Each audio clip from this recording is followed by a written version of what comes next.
सत्यमेव जयते चैनल में आपका स्वागत है। दिसंबर 2019 में भारत की सरकार ने सिटीजनशिप अमेंडमेंट एक्ट पास किया और सितंबर 1935 में एडोल्फ हिटलर की सरकार ने न्यूरेमबर्ग लॉज पास किए। सीएए को एनआरसी से जोड़ा जाए तो इसमें और न्यूरेमबर्ग लॉज में समानताएं काफी हैं। न्यूरेमबर्ग लॉज के बाद हिटलर ने जो यहूदियों के साथ किया वो पूरी दुनिया के सामने है। इसी चीज का आज हम विश्लेषण करेंगे न्यूयॉर्क टाइम्स के लेख द्वारा और समझने की कोशिश करेंगे कि भारत के मुसलमानों के साथ आगे क्या हो सकता है। हम यह वीडियो किसी को डराने के लिए नहीं बना रहे हैं, पर इतिहास से सीख लेने के लिए बना रहे हैं। भारत के मुसलमान आज क्या कर सकते हैं यह बताने के लिए बना रहे हैं। कहानी शुरू होती है मार्च 1933 में, जब हिटलर 44% वोट के साथ सत्ता में आया। हिटलर यहूदियों को आर्थिक रूप से कमजोर करना चाहता था और उसने 1933 में यहूदी बिजनेसेस का बहिष्कार करने का आह्वान किया। यही चीज आज कोरोना वायरस के बहाने से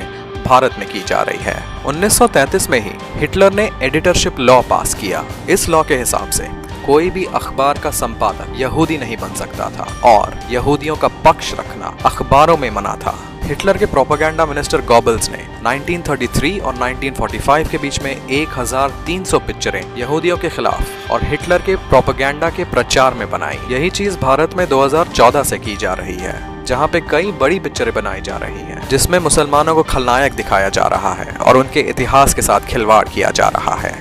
1933 से ही सत्ता में आने के सिर्फ 3 महीने बाद हिटलर ने फरमान जारी कर देश के सारे स्कूलों के यहूदी शिक्षकों को खारिज कर दिया और विश्वविद्यालय से यहूदी प्रोफेसर्स को भी निकाला गया। शिक्षकों को हिटलर की पार्टी ज्वाइन करना अनिवार्य कर दिया गया। कॉलेजेस और स्कूलों में यहूदी छात्रों के लिए कोटा सिस्टम लाया गया और 1938 में यहूदी छात्रों को पूरी तरीके से स्कूलों और विश्वविद्यालयों से वर्जित कर दिया गया। जर्मन छात्रों की पाठ्य पुस्तकें बदली गई और इनमें हिटलर की पार्टी का प्रोपेगेंडा डाला गया। 1934 से ही हिटलर सरकार की गतिविधियां यहूदियों के खिलाफ हिंसक हो गई। देश भर में यहूदियों को नौकरियों से निकाला जाने लगा, उनको आधिकारिक पदों से निकाला जाने लगा, उनका जर्मन कॉलेजेस में दाखिला बंद किया गया और उनको डॉक्टर, इंजीनियर, लॉयर और बहुत सारे व्यवसायों से वर्जित किया गया। फिर हिटलर की सरकार ने लाया न्यूरेमबर्ग लॉज। इसके तहत सारे यहूदियों की जर्मन नागरिकता छीन ली गई। यहूदियों और जर्मन्स के बीच में शादियां वर्जित की गई और यहूदियों पे और ज्यादा बंदिशें लगाई गई। जनवरी 1936 में न्यूरेमबर्ग लॉज के तहत यहूदियों के लिए शहरों में अलग इलाके बनाए गए। जर्मन गृह मंत्री ने ऐलान किया कि वह यहूदियों को जर्मन लोगों के साथ घुलने मिलने नहीं देना चाहते। यहूदी बस अपने आप में रहे, अपने इलाकों में रहे, एक दूसरे के साथ व्यापार करें और जर्मन सार्वजनिक जीवन में कोई योगदान ना करें। न्यूरेमबर्ग लॉज को सुप्रीम कोर्ट ने इतना ज्यादा कट्टर बना दिया, कोई यहूदी कोई जर्मन को काम पे नहीं रख सकता था, अपने बिजनेस के लिए उत्पादों का परिवहन नहीं कर सकता था और इस केस में हिटलर को बयान देने के लिए सुप्रीम कोर्ट बुलाया गया।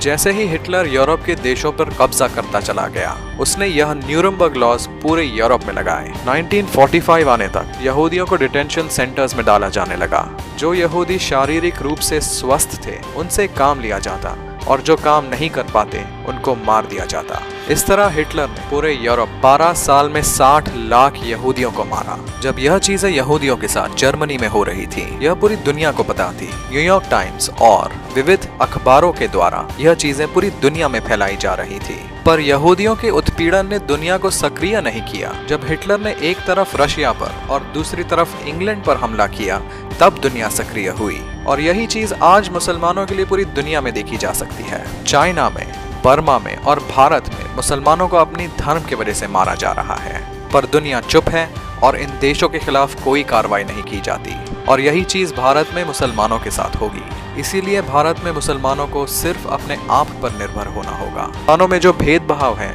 उनका विनाश करना होगा। यह जानना होगा कि एक मजबूत कौम को कोई नहीं हिला सकता, एकजुट कौम को कोई नहीं हिला सकता और भारत के मुसलमानों को इतिहास का यह संदेश अपने हिंदू और दलित भाइयों तक पहुंचाना होगा। इतिहास का यह आईना दिखाकर उनसे पूछना होगा, क्या वह अपने देश को जर्मनी बनाना चाहते हैं? क्या वह अपने देश की एकता का विनाश करना चाहते हैं? क्या वह अपने देश का हित नहीं चाहते? क्या वह इस देश में भाईचारे से नहीं रहना चाहते? अगर आपको हमारे यह वीडियो पसंद आते हैं, हमारे चैनल को सब्सक्राइब करें, इस वीडियो को लाइक करें और यह संदेश ज़्यादा से ज़्यादा लोगों तक पहुंचाएं। सत्य परेशान हो सकता है, पराजित कभी नहीं, सत्यमेव जयते।